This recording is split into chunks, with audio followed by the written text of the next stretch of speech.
আসসালামু আলাইকুম ওয়া রাহমাতুল্লাহি ওয়া বারাকাতুহু।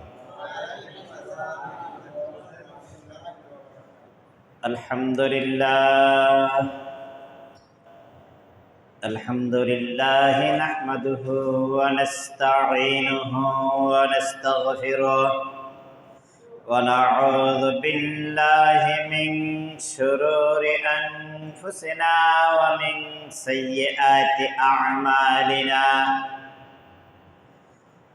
من يهده الله فلا مضل له ومن يضلله فلا هادي له ونشهد أن لا إله إلا الله وحده لا شريك له ونشهد أن سيدنا وحبيبنا وسندنا ومولانا محمد أرسل رسوله بالحق بشيرا ونذيرا وداعيا إلى الله بإذنه وسراجا منيرا. فقد قال الله تعالى في القرآن المجيد والفرقان حميد. قرآن شكري. أعوذ بالله من الشيطان الرجيم. بسم الله الرحمن الرحيم. إذا جاء نصر الله والفتح ورأيت الناس يدخلون في دين الله أفواجا فسبح بحمد ربك واستغفر إنه كان توابا. وقال تعالى بشان حبيبه إن الله وملائكته يصلون على النبي يا أيها الذين آمنوا صلوا عليه وسلموا تسليما. اللهم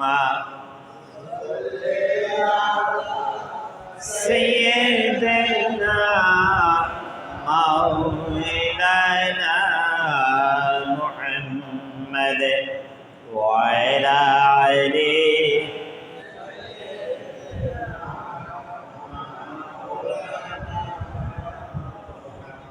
জিল্লিনা রে মক্কাবাসী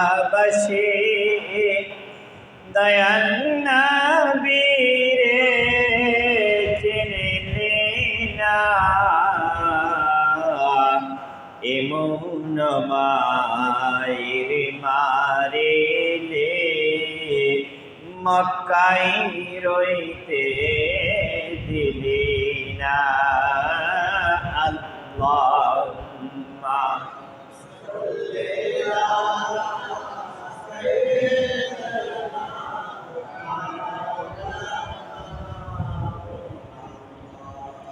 وعلى آله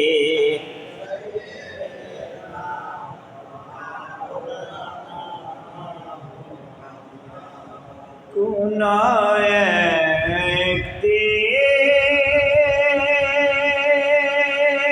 একদিন এদেশের আকাশে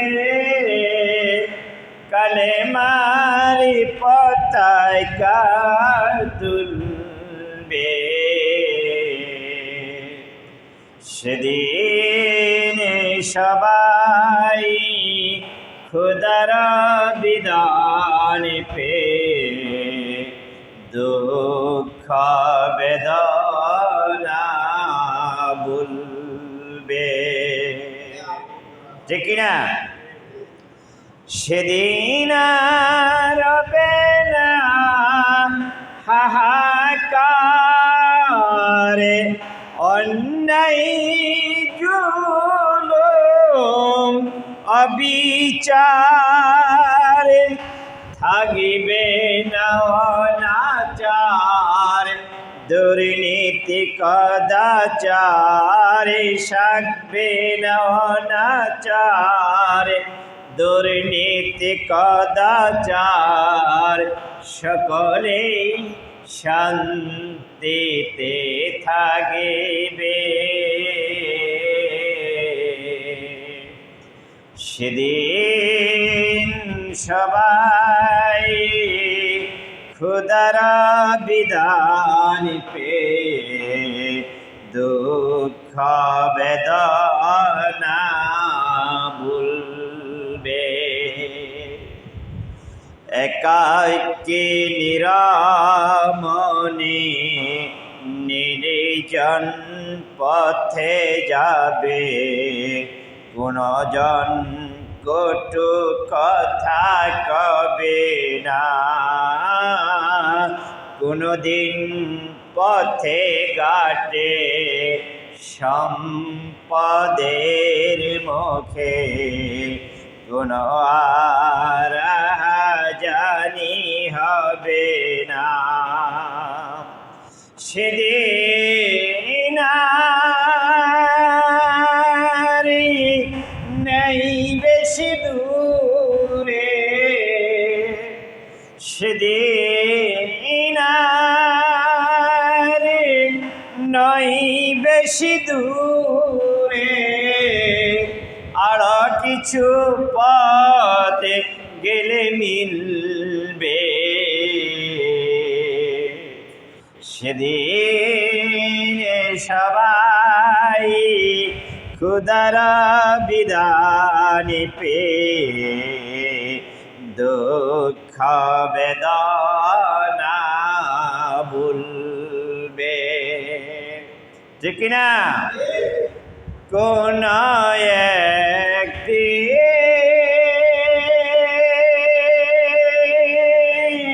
একদিন এদেশের আকাশে কালেমারি পতাকা দুলবে সেদিন সবাই খুদার বিধান পে দুঃখ বেদনা ভুলবে অশান্তির কোপানলে মরিও না দুঃখে দুঃখে আয় তোরা দিকে দিকে ছুটে আয় বলেন অশান্তির কোপানলে মরিও না দুঃখে দুঃখে আয় তোরা দিকে দিকে ছুটে আয় খুদার আইন ছাড়া অন্য কিছুতে আর কোরআনের আইন ছাড়া অন্য কিছুতে আর মানুষের শান্তি না মিলবে সেদিন সবাই খুদার বিধান পে দুঃখ বেদনা ভুলবে কোন একদিন এদেশের আকাশে কালেমারি পতাকা দুলবে সেদিন সবাই খুদার বিধান পে দুঃখ বেদনা ভুলবে। আলহামদুলিল্লাহ। সম্মানিত ইমাম সাহেব, দিগার ওলামায়ে কেরাম, মুসল্লিয়ানে আযম, যুবক ভাইয়েরা, পর্দার আড়ালে শ্রবণরতা মা ও বোনেরা, আসসালামু আলাইকুম ওয়া রাহমাতুল্লাহি ওয়া বারাকাতুহু। মহান রব্বুল ইজ্জত আল জালালের দরবারে সকলে মিলে কালেমাতুশ শুকর আদায় করছি যে আল্লাহ আমাদেরকে আজ পবিত্র শুক্রবার জুমার নামাজ আদায়ের উদ্দেশ্যে আল্লাহর ঘরে আসার সুযোগ করে দিলেন। ওই মহান মুনিবের দরবারে সকলে মিলে কালেমাতুশ শুকর আদায় করছি আলহামদুলিল্লাহ। দুরূদ ও সালাম পেশ করছি মানবতার মুক্তির দূত, মহান শিক্ষক সৈয়দুল মুরসালিন, আশরাফুল আম্বিয়া, নবিকুল শিরোমণি মুহাম্মদুর রাসূলুল্লাহ সাল্লাল্লাহু আলাইহি ওয়াসাল্লামের প্রতি। সম্মানিত হাজিরিন, বাস্তবতা নিয়ে কথা বলতে হবে, ঠিক কি না? কি বলেন আপনারা? বাস্তবতার আলোকে কথা বলতে হবে। কোরআন এবং হাদিসের আলোকে বাস্তবতায় কি আছে এটা নিয়ে কথা বলতে হবে। আমাদের কি করণীয়? কথা বলেন, ঠিক না বেঠে?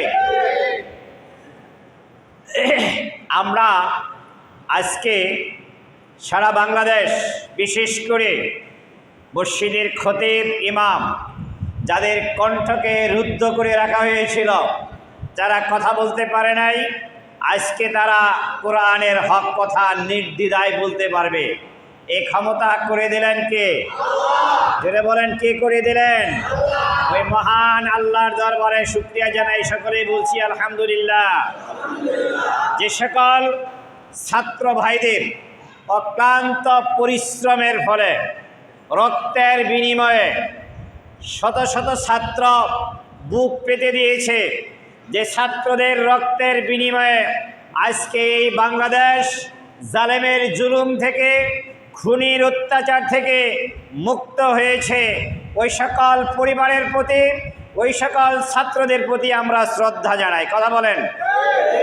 আর যে সকল ছাত্ররা শহীদ হয়েছেন, যে সকল ছাত্ররা শহীদ হয়েছেন, আহারে, তাদের সামনের জীবন তো পুরোটাই রয়ে গেছে, কিন্তু তারা বাংলাদেশের এই জালেম শাসনের কারণে, জালেমের জুলুমের কারণে বেঁচে থাকতে পারে নাই, তাদেরকে শহীদ করে দেওয়া হয়েছে।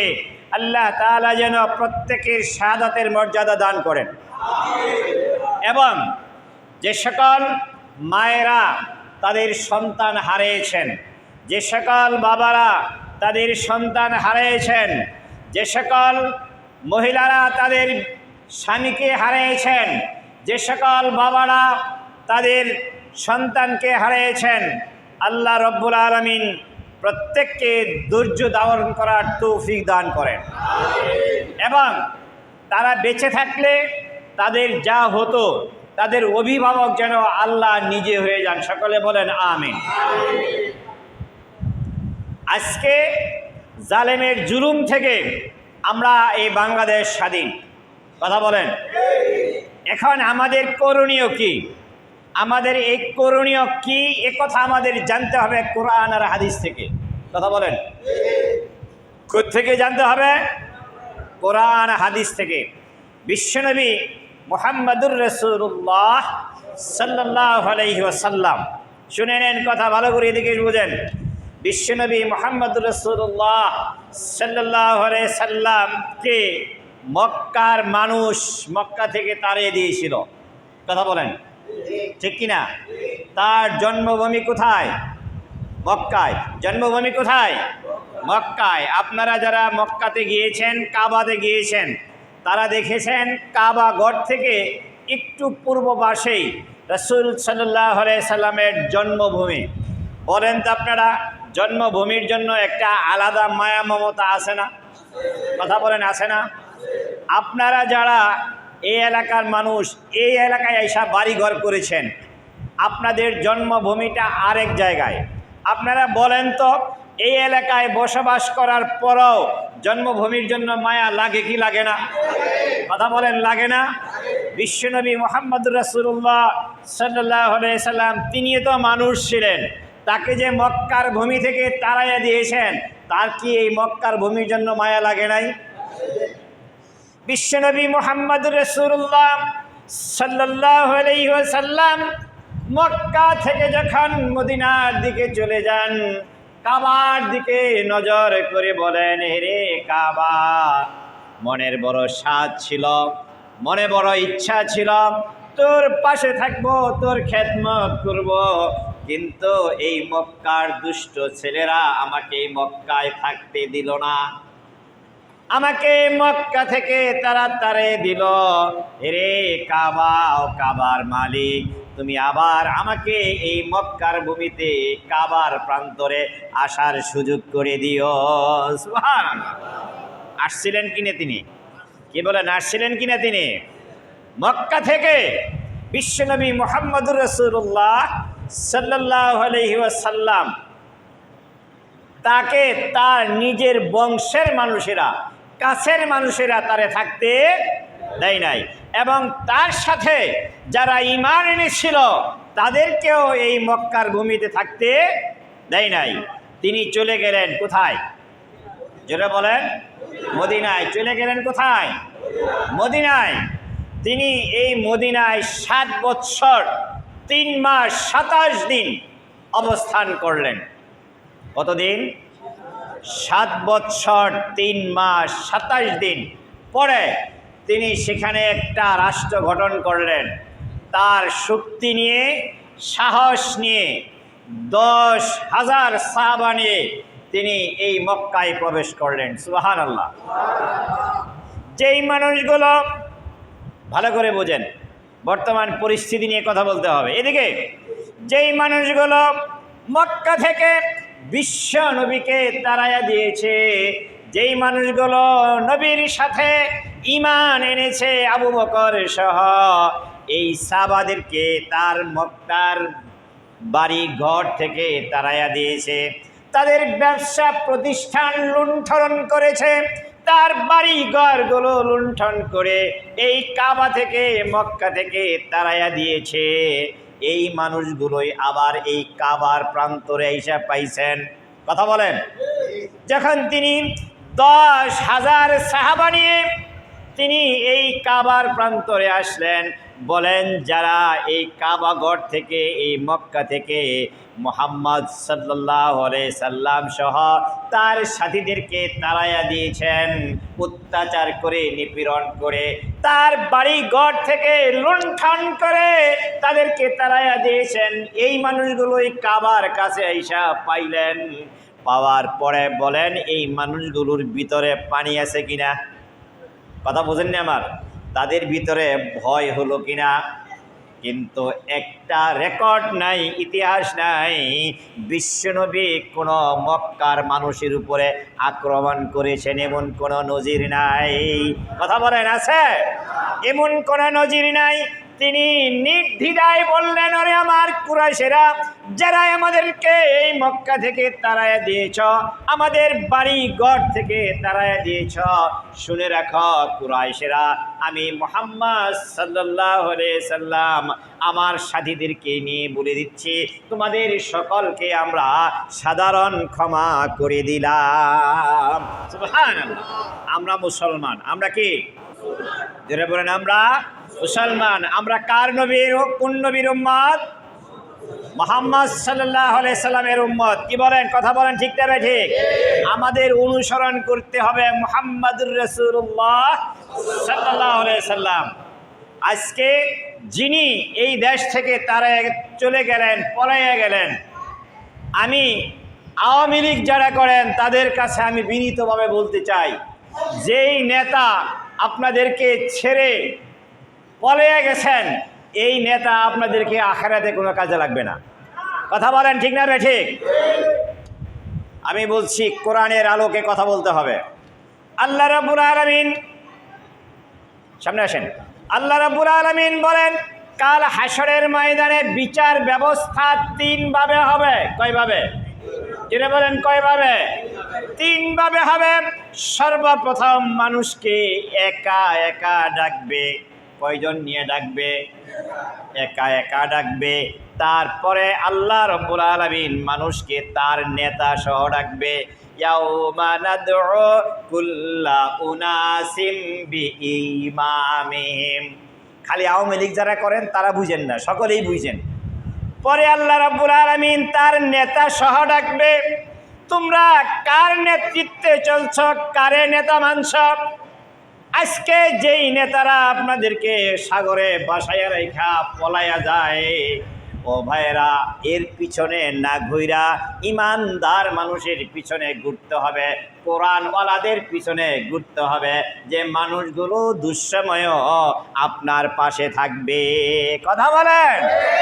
সম্মানিত ভাইরা মান, সেদিন আল্লাহ রাব্বুল আলামিন মানুষকে তার নেতা সহ ডাকবে। কুল্লা উনাসিম বিইমামিহিম। আল্লাহ রাব্বুল আলামিন কুল্লা নাদউ ইয়াউমা নাদউ কুল্লা উনাসিম বিইমামিহিম। আল্লাহ বলেন সেই দিন আমি সমস্ত মানুষগুলোকে তার নেতা সহ ডাকবো। আপনি যেই নেতার পিছনে ঘুরছেন তাকাইয়া দেখেন আপনার নেতার নামাজ আছে কিনা। কথা বলেন। তাকাইয়া দেখেন আপনার নেতা সুদ খায় কিনা। তাকাইয়া দেখেন আপনার নেতা ঘুষ খায় কিনা। তাকাইয়া দেখেন আপনার নেতা সন্ত্রাসী করে কিনা, চাঁদাবাজি করে কিনা। আছে না নাই? কথা বলেন, আছে না নাই? বর্তমান জগতে, বর্তমান জামানায় শতকরা 99% নেতারা চাঁদাবাজি করে খায়। কথা বলেন ঠিক না বেঠে? এই নেতাদের পিছনে আমাদের আসল উদ্দেশ্য হবে আখেরাত। আসল উদ্দেশ্য কি? আখেরাত, এবং দুনিয়াতেও শান্তি। দুনিয়ার শান্তি, আখেরাতের শান্তি, আখেরাতের মুক্তি। দুনিয়ার শান্তি, আখেরাতের মুক্তি। সম্মানিত ভাইয়েরা, আজকে যে সরকার অধঃপতন হয়ে চলে গেল, আজকে দেখা যাচ্ছে এই তত্ত্বাবধায়ক সরকার আসার আগ পর্যন্ত বহু মানুষ আওয়ামী পরিবারের বাড়ি ঘর লুণ্ঠন করছে। কথা বলেন ঠিক কিনা? অনেক জায়গায় আওয়ামী লীগের নেতাদের বাড়ি ঘর চালাইয়া দিয়েছে।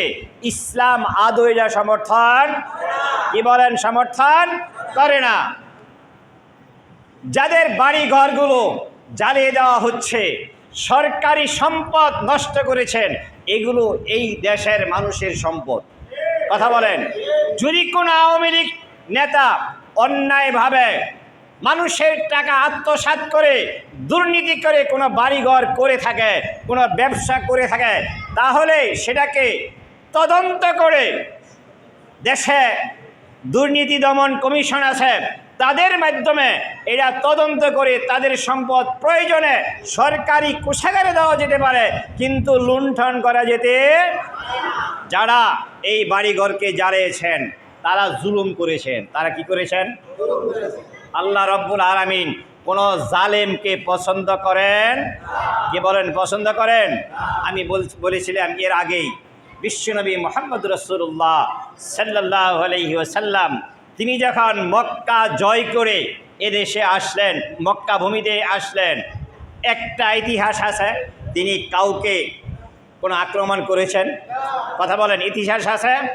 কাউকে কোনো আক্রমণ করেছেন? কারো বাড়িঘর দখল করেছেন? কারো ব্যবসা দখল করেছেন? তাহলে আমরা তো সেই নবীরই উম্মত। কি বলেন? আমরা তো সেই নবীরই উম্মত। আমরা সেই নবীর উম্মত হয়ে সেই নবীর আদর্শে চলে আমাদের দ্বারাতে কেন অন্যের বাড়ি লুণ্ঠন হবে? কেন অন্যের সম্পদ লুণ্ঠন হবে? কেন রাহাজানি হবে? কেন মারামারি হবে? যারা আওয়ামী লীগ করে তারা এই দেশের সন্তান নয়? কি বলেন, তারা এই দেশের নয়? তারা এদেশেরই, আমাদেরই ভাই। কিছু মানুষ আছে প্রয়োজনে, স্বার্থের কারণে আওয়ামী লীগে যোগ দিয়ে সেখান থেকে কিছু স্বার্থ নিয়েছে। আছেন এরকম?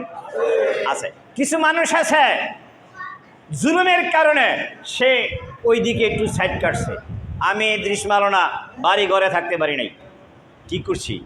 কোনো ইয়াবা খাই, কোনো গাঁজা খাই, কোনো চাঁদাবাজি করি, আমার প্রতি এই জুলুম কেন? তাই বলে তারা জুলুম করেছে দেখা আজকে আমার তাদের প্রতি জুলুম করা যাবে না। তারা আমাদের ভাই, তারা আমাদের কি ভাই, তাদেরকে নিরাপত্তা দিতে হবে। যেই মুসলমান পাশের যেই ভাই তাকে নিরাপত্তা দিবে, পাশের যেই ভাই তার দেখাশোনা করবে, তার সাথে সহযোগিতা করবে, আল্লাহ রব্বুল আলামিন তাকে সহযোগিতা করবেন। সম্মানিত হাজিরিন, কি হয়েছে এ পর্যন্ত একটু আপনাদের সামনে পেশ করছি। আহকামুল হাকিমিন, বিচারক একজন আছেন, তিনি যেটা বলেন তিনি মানুষের জন্য আখেরাত একটা প্রয়োজন। আখেরাতটা প্রয়োজন কেন? বিচার তো দুনিয়াতেই আল্লাহ করে ফেলতে পারতেন, আখেরাতটা প্রয়োজন কেন এটা একটু বুঝাচ্ছি। একজন মানুষ যদি একজনকে খুন করে, তাহলে তাকে যদি ফাঁসি দিয়ে দেওয়া হয় তাহলে বিচার শেষ। কি বলেন? যদি একজন মানুষ 10 জনকে খুন করে থাকে, আছেন এরকম? কি বলেন, আছে না? একজন যদি 10 জনকে খুন করে থাকে, তাকে যদি ফাঁসি দেন তাহলে বিচার তো একজনের হলো, আর 9 জনের বিচার রয়ে গেল না? রয়ে গেল। কেমনে করলেন? এই জন্যই আখেরাত প্রয়োজন। মানুষ তার মুখ থেকে এমন কিছু কথা বের হয় যে কথার মূল্য যে কত, যে কথার যাজা, যে কথার পুরস্কার আল্লাহ তাআলা যে কত দিবেন, এইটা কোনো মানুষ চিন্তা করেও শেষ করতে পারবে না।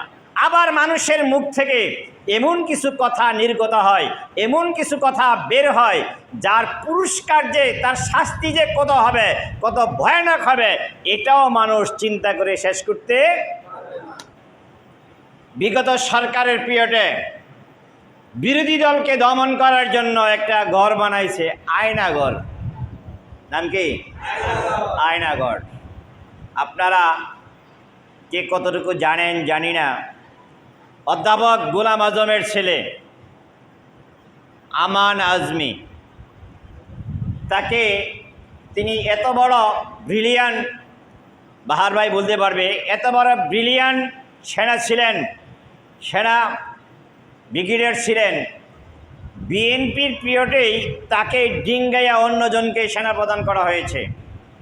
এটা কি ঠিক হয়েছে না অন্যায় হয়েছে? যেটা বলেন, কথা বোঝেন নাই মনে হয়। তাকে ওভারটেক করে সেনা প্রধান আরেকজনকে করা হয়েছে। প্রায়শ্চিত্ত বিএনপি পাইছে না? বলেন, প্রায়শ্চিত্ত বিএনপি পাইছে না? আবার তাকে এই সরকার, যারা মাত্র চলে গেলেন, তারা তাকে আয়নাঘরে 10টা বছর গুম করে রেখেছে। তিনি বলেছেন, এই গামছায় গত চোখের পানি আমি ফেলেছি, যে চোখের পানিগুলোতে একটা দিঘি হয়ে যেত। 10টা বছর সূর্যের আলো দেখে নাই। তার মতো আরো বহু মানুষকে, অপোজিট রাজনীতি যারা করে, তাদেরকে গুম করে সেই আয়নাঘরে রাখা হয়েছে। আপনারা কি কষ্ট পাচ্ছেন? মনে কষ্ট পাচ্ছেন? কথা বলা দরকার। আয়নাঘরে রেখেছেন। এর যদি যারা করেছেন তাদেরকে একজনকে যদি ফাঁসি দেওয়া হয়, তাহলে তো মাত্র একজনের প্রায়শ্চিত্ত পাইল। কজনের প্রায়শ্চিত্ত পাইল? একজনের। কিন্তু খুন তো করেছেন 1000 জন, 100 জন, তাদের প্রায়শ্চিত্ত পাইতে হবে না? প্রায়শ্চিত্তের জন্যই আখেরাত দরকার। প্রায়শ্চিত্তের জন্যই দরকার কি? আখেরাত। আজকে দেখেন, স্বাভাবিকভাবেই কিছু কিছু প্রায়শ্চিত্ত পাচ্ছে। একটা রাষ্ট্রের প্রধান, যিনি একটা রাষ্ট্রের প্রধান ছিলেন, তার রাষ্ট্রকে ঠিক রাখার জন্য কত মায়ের বুক খালি করেছেন। তার চেয়ারকে ঠিক রাখার জন্য কত গজনকে আয়নাঘরে গুম করে রেখেছেন, আর আজকে তাকে সারা বিশ্বের কোনো দেশ গ্রহণ করতে চায় না। কথা বলেন ঠিক কিনা? কোনো দেশ তাকে গ্রহণ করতে চায় না। এটা কি প্রায়শ্চিত্ত নয়? যে দেশগুলো তাকে রাষ্ট্রীয় মর্যাদায় সম্মান দিয়ে, তাকে ফুলসজ্জা দিয়ে, তাকে লাল গালিচা দিয়ে গ্রহণ করেছে, আজকে সেই দেশগুলো তাকে কেউ গ্রহণ করে না। ধিক্কার জানাচ্ছে, এটা তার পাপের প্রায়শ্চিত্ত। কথা বলেন ঠিক না বেঠিক? আমি বলতেছিলাম আমার কথাগুলো যে আমরা মুসলমান। আমরা কি মুসলমান? আমাদের আদর্শ নবী মুহাম্মদুর রাসূলুল্লাহ সাল্লাল্লাহু আলাইহি সাল্লাম। যাই থাকুক, যার যার প্রায়শ্চিত্ত সেই পাবে। শুধু যারা পালায়ে গেছেন, বর্তমান সরকার যারা ক্ষমতায় আসছেন, তত্ত্বাবধায়ক সরকার বলেন আর খণ্ডকালীন সরকার বলেন, তাদের কাছে আমাদের আবেদন, তাদের কাছে আমাদের মিনতি, যে যারা এত বড় জুলুম করে, অন্যায় করে দেশ থেকে তাড়িয়ে গেছেন, পালিয়ে গেছেন, তাদের কাউকে ছাড় দেওয়া ঠিক হবে না। কথা বলেন ঠিক কিনা? তাদেরকে অন্য দেশ থেকে ঘুরিয়ে এনে তাদেরকে বিচারের কাঠগড়ায় দাঁড় করে দেওয়া হবে। তাদেরকে বিচারের কাঠগড়ায় এনে দাঁড় করে যারা সন্তান হারিয়েছেন, যারা স্বামী হারিয়েছেন, যারা ভাই হারিয়েছেন, যারা পিতা হারিয়েছেন, তারা যেন দেখতে পারে, বুঝতে পারে এই অন্যায়কারীর শাস্তি এই বাংলার জমিনে হইতেছে। কথা বলে ঠিক না বেঠিক? সম্মানিত হাজিরিন, কিন্তু আমরা যারা আছি, আমাদের করণীয় হলো, যারা আমাদের সাথে পাশাপাশি আমাদের অপোজিট রাজনীতি করেছে, আওয়ামী লীগ করেছে, তাদের কারো প্রতি কোনো কটাক্ষ করা, তাদের কারো প্রতি কোনো হস্তক্ষেপ করা, তাদের বাড়ি ঘরে কোনো আঘাত করা, তাদেরকে কোনো কষ্ট দেওয়া আমাদের মুসলমান হিসাবে, নবীর আদর্শ হিসাবে আদৌ কোনো উচিত হবে? আমরা তাদেরকে সকলকে নিজেরা ভাই ভাই হিসাবে চলবো। রাজি আছি ইনশাল্লাহ? সম্মানিত ভাইয়ের আমার, কেউ এদেশে চিরদিন টিকে থাকবে? বলবেন টিকে থাকবে? আজ হোক কাল হোক এই দুনিয়া ছেড়ে চলে যেতে হবে। আমাদেরকে এই দুনিয়ায় পাঠালেন কে? জোরে বলেন, কে পাঠাইছেন? আল্লাহর বিধানগুলো সরকার তার পক্ষে না থাকলে গুম করে, বিভিন্নভাবে কষ্ট দেয়, জেল দেয়, জুলুম দেয়। কথা বলেন। সরকারের বিপক্ষে থাকার কারণে, সরকারি মতাদর্শের বিপক্ষে থাকার কারণে আয়নাঘরের মতো জায়গায় জেল জুলুম করে গুম করে রেখেছে। সম্মানিত ভাইয়েরা, যেই আল্লাহ আমারে আপনারে বানাইয়া এই দুনিয়ায় পাঠালেন, ওই আল্লাহর বিধান যদি আমরা আপনি না মানি, তাহলে আল্লাহ আমাদেরকে বিচারের কাঠগড়ায় দাঁড় করাবেন কিনা? আমারে আপনারে নামাজের সময় হয় দোকানে বসে আড্ডা দেই, আসি না? কি বলেন, আসি না? এরকম নামাজের সময় হয় আমরা তাস খেলায় বসে থাকি, বিভিন্ন জায়গায় বসে থাকি, নামাজটা আদায় করি না। এরকম মুসলমান আমরা আসি না নাই? কথা বলেন, আসি না নাই? বউ লইয়া বেড়াতে যাই, বউ পর্দায় করি না। পর্দা করা সুন্নত না নফল? ফরজ। আপনারা বলতেছেন পর্দা করা কি? জোরে বলেন। এই কাকু ঘুমান গে, দেন ধাক্কা দেন, তারে ঘুমান গে, ঘুমায়েন না। পর্দা করে কি? ফরজ। আমরা আমাদের বউ, আমাদের মেয়া যারা পর্দায় রাখি না, কি লঙ্ঘন করতেছি? জোরে বলেন, ফরজ। এই ফরজ যে লঙ্ঘন করতেছি, বিধান কার? সরকার যদি তার বিধান না মানার কারণে আমাদের উপরে জেল জুলুম দিতে পারে, তাহলে আল্লাহর বিধানকে লঙ্ঘন করলে আমাদের জন্য জেল জুলুম আছে না নাই? ও মিয়া, যে বডি নিয়ে ফুডাঙ্গিরি করেন, যে বডি নিয়ে এত বাহাদুরি করেন, এই বডি কথা মানে কার? বেশি কিছু লাগে? বলেন তো আপনারা, আমাদেরকে যদি আল্লাহ সাইজ করতে চান, বেশি কিছু লাগে? গত পরশু দিন, 3 দিন আগে আমার এলাকায়, আমার বাড়ির পাশে, আপনারা হয়তো আমাকে অনেকেই চিনেন, বাড়ি বারেন্ডা, অনেকেই চিনেন মিমটেক্স, চিনেন না? মিমটেক্স ফ্যাক্টরি বারবাই, এখানে আমার এই সম্পর্কে চাচা হয়, বৈশা চা খাইতেছে আরেকজনের সাথে, চা খাইতেছে, পরে আমার জন্য কি মনে লাগে আমার দর, তারপর তারা বলতেছে আমার মাফ করে দিস। এটা বইলাই মেডিকেল নিচে ইউনাইটেডে নেওয়ার পরে ব্রেন স্ট্রোক করছে, তার ব্রেন মনে হয় অপারেশন করছে। গতকালকে মানে ইউনাইটেড থেকে ফজিলাতুন নেসাই নিয়ে আসছে। আমি দেখতে গেলাম, কথা বলতে পারে না, চোখ জিভারিছে। ডাক্তার বলল যে ব্রেন 90% অকেজো, আর শ্বাস যা নিচ্ছে, আমি বললাম এটা শ্বাস প্রশ্বাস যা নিচ্ছে নাকি নিজের শক্তিতে নিচ্ছে না মেশিন দিয়ে? কয় হুজুর দেখেন না মেশিনটা, মেশিনে নিচ্ছে, তার 10% শক্তিও এখন নাই। জোয়ান মানুষ, আমার জুনিয়র বলেন, আমারে আপনারে সাইজ করতে আল্লাহর বেশি কিছু লাগে? বেশি কিছু লাগে? শ্বাস নিছে, এই শ্বাসটা যদি আল্লাহ তাআলা বলেন যে এই কলমদ্দির ভিতরে আর যাবা না, আমি এর আপনি শেষ। আমি কথা শেষের দিকে টানছি। আমরা ভাই যে যে দলই করি, আমাদের আদর্শ মানতে হবে মুহাম্মাদুর রাসূলুল্লাহ সাল্লাল্লাহু আলাইহি ওয়াসাল্লাম। আর একটা কথা বলেই শেষের দিকে যাব, শেষ করব। আপনারা ওযু করেন না? ওযু করেন কখন? নামাজের আগে, কোরআন তেলাওয়াতের আগে, ঠিক কি না? ওযু করেন নামাজের আগে, কোরআন তেলাওয়াতের আগে। ওযু ভেঙ্গে যায় না?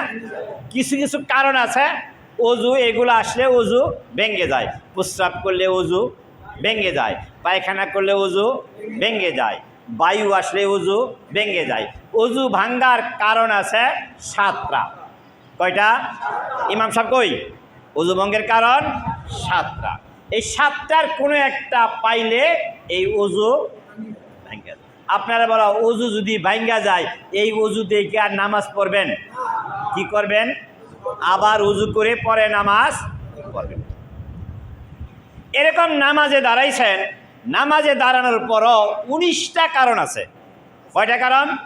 19টা কারণ আছে। এই 19টা কারণ যদি নামাজের মধ্যে আপনার আসে তাহলে আপনার নামাজ নাই। যেমন একটা বলি, যদি নামাজে থাকা অবস্থায় হাসি আসে, কেউ হাসি দিলে আছে না, কেউ হাসি দেয়, আপনি হাসির জবাব দেন কি? ইয়ারহামুকাল্লাহ। কেউ হাসি দিলে সে বলে কি? আলহামদুলিল্লাহ। আপনি কি বলেন? ইয়ারহামুকাল্লাহ। ও নামাজে থেকে যদি হাসির জবাব দেন তাহলে আপনার নামাজ নাই। 19টা কারণ আছে, 19টা কারণ যদি আপনার মধ্যে আসে তাহলে আপনার নামাজ নাই। নামাজ আবার ফিরা করতে হবে। ওযু ভাঙ্গার কারণ পাইলাম কয়টা? নামাজ ভঙ্গের কারণ পাইলাম 7টার কোনো একটা পাইলে ওযু আর থাকবে, ওই ওযু দিয়ে নামাজ। 19টার কোনো একটা থাকলে এই নামাজ আর হবে না, আবার নামাজ ফিরা করতে হবে। আমরা নামাজ পড়ি, কোরআন তেলাওয়াত করি ঈমান আনার কারণে। কি করার কারণে? মুসলমান হওয়ার কারণে। কথা বলেন ঠিক না বেঠিক? আমি যদি মুসলমান না হই, আমি যদি ঈমান না থাকে, আমার উপরে কি নামাজ ফরজ? যারা কাশিমপুরের হিন্দু ভাই আছে তারা কি নামাজ পড়ে? তারা কি কোরআন তেলাওয়াত করে? আমি আর আপনি নামাজ পড়ি, কোরআন তেলাওয়াত করি ঈমান আনার কারণে। কথা বলেন ঠিক কিনা? এখন নামাজ যেরকম ভাঙ্গা যায়, ওযু যেরকম ভাঙ্গা যায়, ও রোজা যেরকম ভাঙ্গা যায়, ঠিক ঈমানও এরকম ভাঙ্গা যায়। আমি কি বুঝাতে পারছি? নামাজ যেরকম ভাঙ্গা যায়, রোজা যেরকম ভাঙ্গা যায়, ওযু যেরকম ভাঙ্গা যায়, ঈমানও এরকম ভাঙ্গা যায়। কিছু কারণ আছে যে কারণগুলো আমার আপনার মধ্যে আসলে আমি আপনি আর মুসলমান থাকতে পারি না।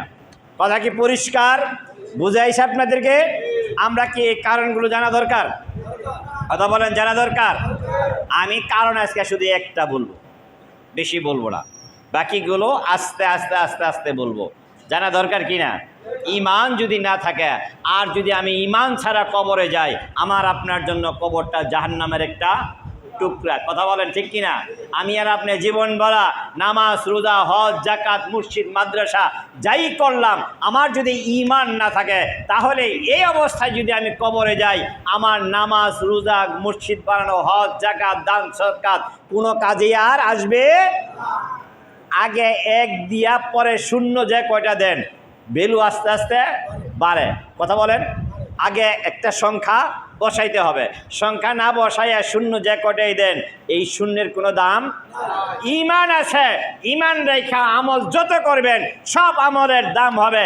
ইমান নাই, ইমান ছাড়া আমল যতই করেন কোনো আমলের আর দাম হবে। একটা বলবো, ইমান ভাঙ্গার কারণ 10টা। কয়টা? 10টা। একটা বলবো আজকে, একটা বলবো। কারো কারো বিপক্ষে যাবে, আপনারা কি রাগ করবেন? বলবো। একটা কারণ হলো, একটা বলবো, যেই মানুষের কাছে মুহাম্মাদুর রাসূলুল্লাহ সাল্লাল্লাহু আলাইহি সাল্লাম এর আদর্শের চাইতে অন্যের আদর্শকে ভালো লাগে, মুহাম্মাদুর রাসূলুল্লাহ সাল্লাল্লাহু আলাইহি সাল্লামের আদর্শকে বাদ দিয়ে অন্যের আদর্শ বাস্তবায়নের জন্য লড়াই করে, চেষ্টা করে, এই মানুষ মুসলমান থাকতে পরিষ্কার। আমরা এই দেশের অধিকাংশ মুসলমান কেউ জিয়ার আদর্শ বাস্তবায়নের জন্য লড়াই করি, কেউ শেখ মুজিবের আদর্শ বাস্তবায়নের জন্য লড়াই করি, কেউ লেনিনের আদর্শ বাস্তবায়নের জন্য লড়াই করি, কেউ ক্লিন্টনের আদর্শ বাস্তবায়নের জন্য লড়াই করি। আমার মুসলমান হিসাবে বাস্তবায়নের জন্য লড়াই করতে হবে মুহাম্মাদুর রাসূলুল্লাহ সাল্লাল্লাহু আলাইহি সাল্লামের আদর্শ। কথা বলেন ঠিক না ঠিক? এখন একটু নিজের দিকে তাকাই দেখি, এখন নিজের দিকে একটু তাকাই দেখি আমরা কত নম্বরে মুসলমান। রাগ করলেন? কি বলেন, রাগ করলেন? রাগ করেন না ভাই। যদি আমার আপনার মধ্যে ত্রুটি বিচ্যুতি থাকে, ত্রুটি বিচ্যুতিকে দূরীভূত করে যেতে হবে কার সামনে? জোরে বলেন। আল্লাহ বলেন, ফাআম্মা মান খাফা মাকামা রাব্বিহি ونهى النفس عن الهوى فإن الجنة هي المأوى। ও পৃথিবীর মানুষ শুনে রাখা, ভালো করে শুনেন। ও পৃথিবীর মানুষ শুনে রাখা, যেই মানুষটাকে আল্লাহকে সামনে যেতে হবে, কার সামনে?